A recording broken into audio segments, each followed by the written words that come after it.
auditoria da Inspeção-Geral de Finanças conclui que a TAP foi comprada em 2015 com dinheiro próprio. O relatório foi entregue ao Governo na semana passada. Soubemos hoje que já foi, entretanto, enviado para o Ministério Público.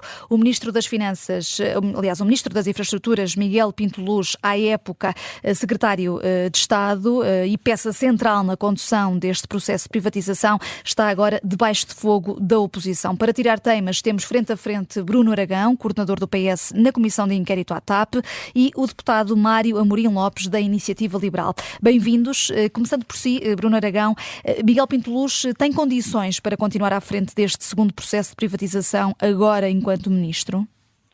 Muito boa tarde, cumprimento todo o auditório, cumprimento também o Sr. Deputado Mário Amorim Lopes e obrigado pelo convite. Eu percebo que a questão seja colocada nesses termos, mas não é sequer, na verdade, aquilo que mais importa sobre aquilo que está a ser discutido e mais uma vez sobre a TAP.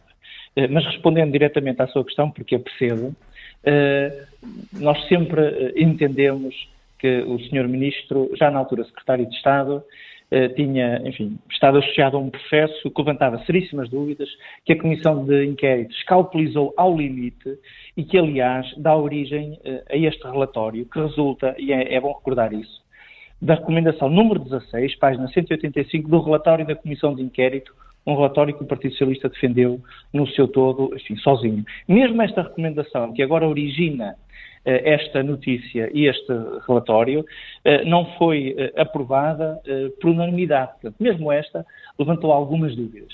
E, portanto, evidentemente, em política a confiança é uma coisa fundamental.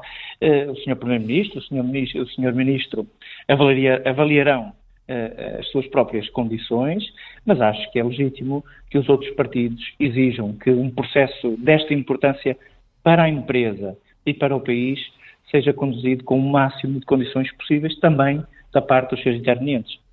E é o caso do Partido Socialista? É o caso do Partido Socialista, que já, enfim, a líder parlamentar já teve a oportunidade de se pronunciar sobre esta matéria e, portanto, o Partido Socialista acha, como sempre achou, aliás, nesta matéria, que é absolutamente central para a empresa, para o impacto que a empresa tem na economia e no país, que este processo de privatização que venha a ocorrer não levante nenhuma dúvida e que definitivamente o assunto TAP seja sempre um assunto sobre boas notícias, sobre o impacto da empresa na economia, sobre a viabilidade da empresa, sobre o seu crescimento, que é na verdade isso também que importa. Mário Amorim Lopes, a Iniciativa Liberal, na reação, viu incongruências nesta auditoria. O que é que não bate certo? Bom, antes de mais, muito boa tarde a todos e cumprimento também o Bruno Aragão e quem nos ouve. Deixe-me só recapitular aqui alguns pontos que me parecem importantes. Primeiro, aquilo que aparece neste relatório do IGF não é nada de novo. Tudo isto já tinha sido amplamente discutido durante a Comissão Parlamentar de Inquérito.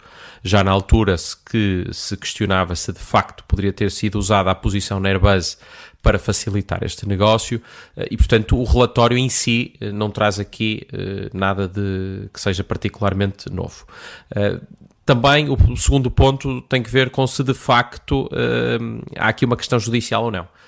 Porque podemos questionar se a troca de posição com a Airbus resultou precisamente do facto de ter sido David Neeleman a entrar no negócio, ou seja, este negócio não foi concedido diretamente à TAP, foi concedido através do David Neeleman, a possibilidade de fazer a troca e, portanto, de ter este adiantamento por parte da Airbus. E, portanto, podemos questionar se, de facto, a TAP teria a possibilidade de ter tido esta injeção se não fosse através do David Neeleman. Mas vamos admitir que sim, e que, portanto, de facto, houve aqui a posição na compra da frota da Airbus foi usada depois para comprar a TAP, e vamos admitir que sim, e que, portanto, há aqui matéria que no limite poderá levantar questões judiciais.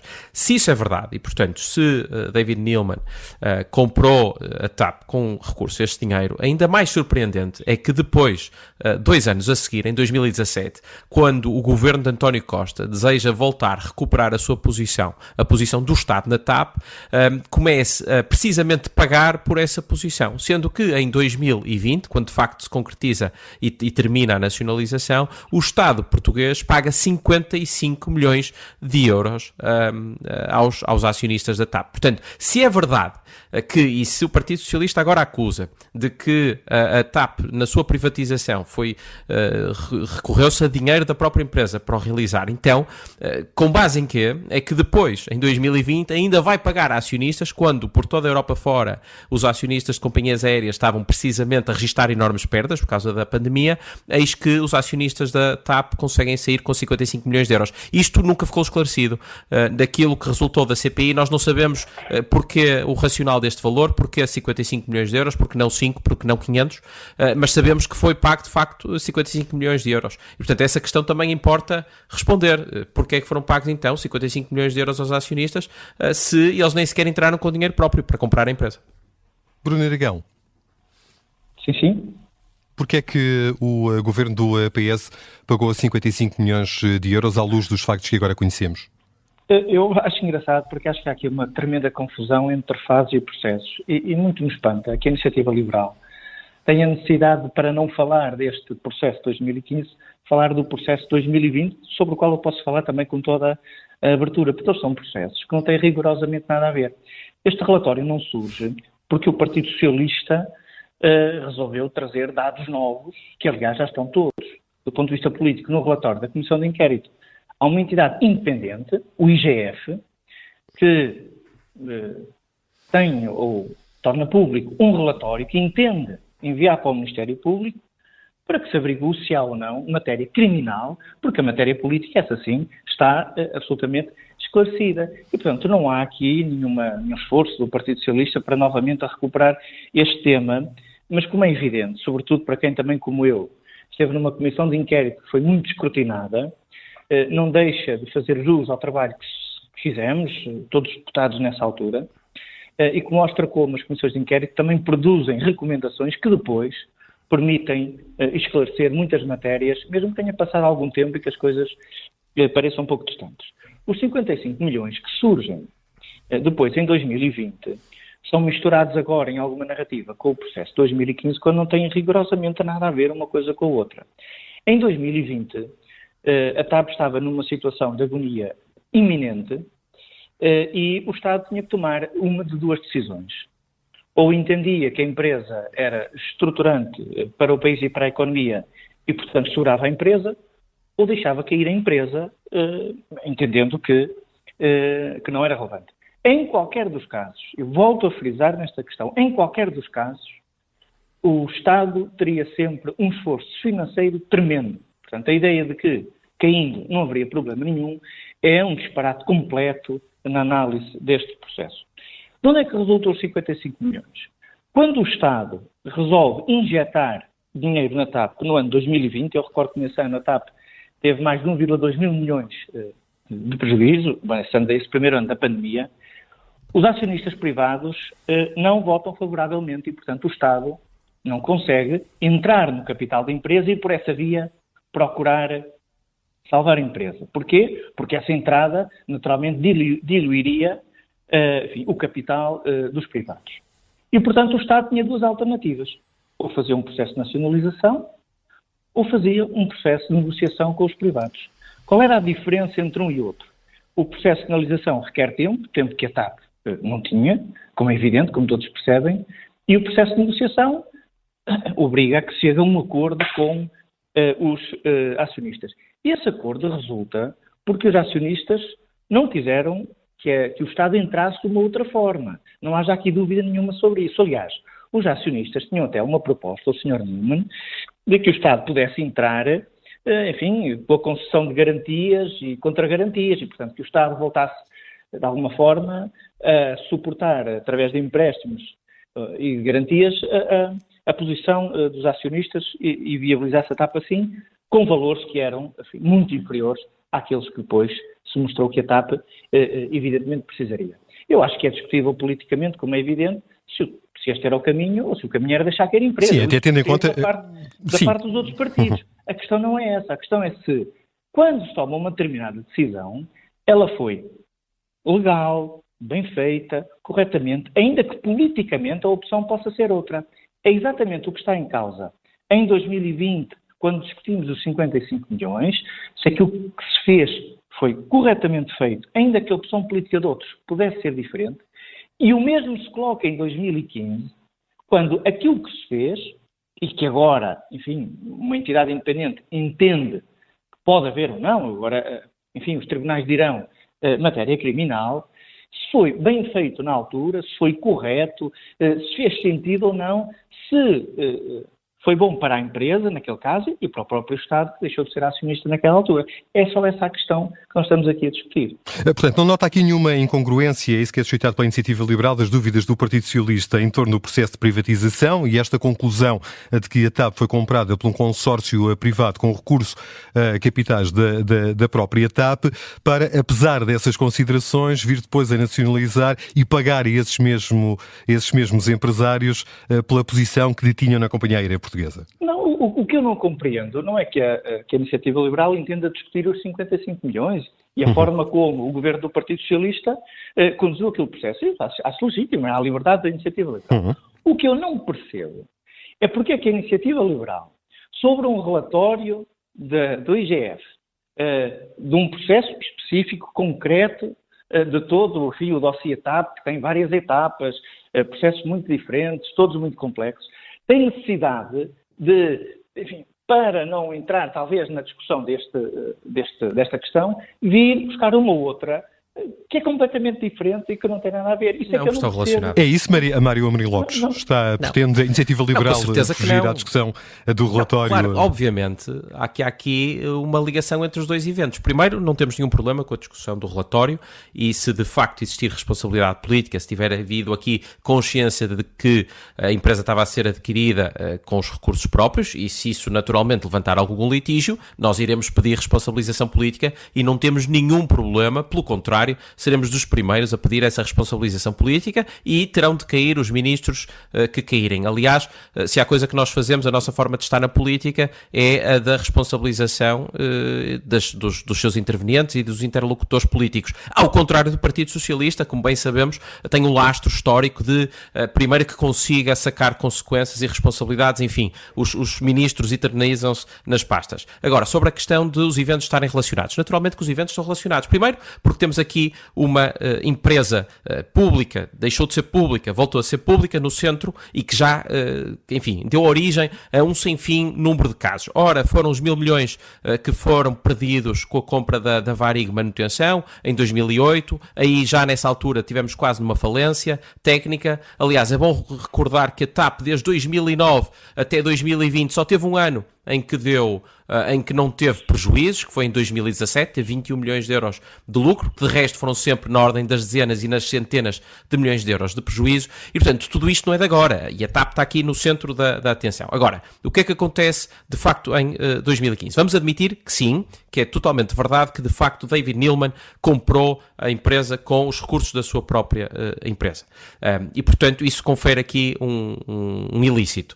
Se isso é verdade, então o que o Partido Socialista fez, mais tarde, em 2020, foi recompensar estes acionistas que não colocaram lá o seu dinheiro, que usaram o dinheiro da TAP para comprar uma posição e ainda lhes pagaram 55 milhões de euros para eles cederem a sua posição. Ora, isto é o negócio do século. Isto é um excelente negócio para os contribuintes e para os portugueses, é um predócio, naturalmente, ninguém ganha com isto. Mas para David Neeleman, então, foi um excelente negócio à boleia do Partido Socialista, porque foi pagar 55 milhões de euros, que aliás não ficou claro, ainda não percebi da intervenção do Bruno Aragão o porquê os 55 milhões de euros. Já na CPI também Pedro Nuno Santos não soube explicar, João Leão também não soube explicar, ninguém do Partido Socialista soube explicar o racional económico para serem 55 milhões de euros. De resto, a Inspeção-Geral de Finanças também faz referência a isso mesmo, não é? Ainda não foram disponibilizadas informações que permitam perceber como é que se chegou a este montante. Isso, daí a minha questão, porquê 55 milhões de euros? Mas independentemente do valor, o que sabemos é que se de facto eles entraram na estrutura acionista da TAP sem terem colocado lá o seu próprio dinheiro, ainda tiveram um brinde em 2020, porque saíram da TAP numa altura terrível para todas as agências, para todas as companhias de aviação, numa altura em que imensos acionistas estavam a perder dinheiro, e eis que os únicos que não estão a perder dinheiro em plena pandemia são precisamente então aqueles que entraram com o dinheiro da própria TAP. E portanto, naturalmente, os eventos projetos estão relacionados e têm os dois de ser analisados. Tanto o 2015, naturalmente, como o 2020, porque isto foi, de facto, o predócio do século para os contribuintes e para os portugueses. Bruno Aragão, as conclusões desta auditoria e o facto de ter sido remetida ao Ministério Público podem pôr em causa o processo de privatização? Olha, pode a próxima companhia aérea querer ficar com esta batata quente nas mãos? Deixe-me só voltar um pouco atrás. Eu percebo quando tentam dizer, eventualmente, que o que aconteceu em 2017, 18, 19, 20 tem, enfim, ou resulta também do que aconteceu para trás. Eu não consigo perceber como é que se diz que o que aconteceu em 2015 e que é o que agora está a ser analisado tem ou depende de alguma coisa que aconteceu no futuro. É exatamente essa a questão. Porque é que a Iniciativa Liberal, sobre um relatório de um processo de 2015, que não foi influenciado por nada que tenha acontecido a seguir, entende falar muito mais do que aconteceu a seguir do que aconteceu em 2015. Isto para mim é estranho por uma coisa simples. Porque eu acho, como sempre achei na Comissão de Inquérito, que todos os processos devem ser escrutinados, tal como, aliás, estão num relatório que muita gente criticou. Mas, por exemplo, até essa questão dos 55 milhões, tal como tem sido apresentada, está e consta do relatório, aliás, ele é público. O que eu espero bem para a empresa, na privatização que ela venha a sofrer nos próximos meses, é exatamente aquilo que eu defendia para a empresa durante a Comissão de Inquérito. Nós não podemos usar uma empresa desta dimensão, que tenha um impacto económico enorme no país, seja pública ou seja privada, ela é sempre uma empresa relevante, como forma de politicamente acharmos que ficamos, ou que falamos mais alto, ou que ficamos mais acima, ou que conseguimos algum tipo de ganho. Isso é uma coisa que eu sempre achei que nós não devíamos fazer com esta empresa. Ela é central demais, aliás, como nós vimos nos últimos anos, ela é central demais para, enfim, para que depois se torne aqui algum ruído, ou se faça muito ruído em torno dela. Há uma coisa que nós tivemos muito cuidado na Comissão de Inquérito, onde o Partido Socialista tinha, enfim, maioria absoluta e, portanto, como diziam, obstaculizava ou não as diferentes matérias que se quisessem apurar. O Partido Socialista, e desafio os outros partidos a irem ver isso, viabilizou todos os pedidos de documentação para todos os processos que tivessem a ver com a TAP, desde sempre. E isso teve um propósito claro. Foi, se estamos a discutir a TAP nestes termos e a expor uma empresa desta dimensão, que terá que entrar num processo de privatização, mais cedo ou mais tarde, que teve uma injeção de capital por parte do Estado de um valor muito expressivo, não pode haver mais dúvida nenhuma sobre o que aconteceu. Não podemos agora, daqui a um ano, voltar a discutir outra vez a EME Brasil, ou voltar a discutir os fundos Airbus, ou voltar... Portanto, tudo tinha que ficar claro, esclarecido. Temos mesmo de terminar, Bruno Aragão. Deixe-me só chamar mais uma vez... Agora, resolve fazer, não é trazer novos factos políticos, é dizer que esses factos políticos podem ter matéria criminal. Essa ideia já ficou clara. Mário Amorim Lopes, só mesmo para terminarmos, já ultrapassámos o nosso tempo, pergunto-lhe se a venda da TAP pode agora ficar em risco e se vender 20% da TAP por 200 milhões, que é o número que estará em cima da mesa com esse interesse da Lufthansa, pode ser ou não um bom negócio. Bom, o que sabemos é que, a fazer fé nesse valor que foi avançado, 20% por um quinto da empresa, 200 milhões por 20% da empresa, então dá-nos aqui uma estimativa de qual foi a avaliação que a Lufthansa fez, portanto de 1.000 milhões.